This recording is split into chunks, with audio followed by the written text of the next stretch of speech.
रूप लावताना हा क्षण पारण फिटतय हो पाहून, रूप लावताना हा क्षण पारण फिटतय हो पाहून.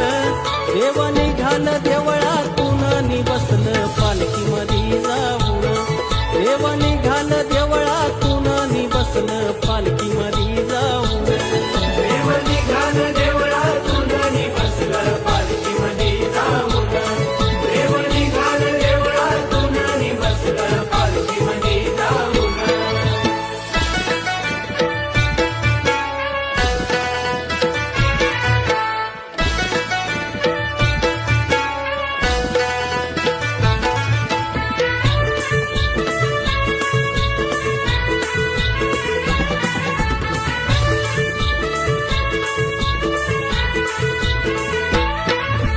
शिमग्याच्या दिवसामध्ये होते गावाची पंढरी, होते गावाची पंढरी, होते गावाची पंढरी. गाव शिवाचं घर मंदिर होई प्रसन्न गाव पांढरी.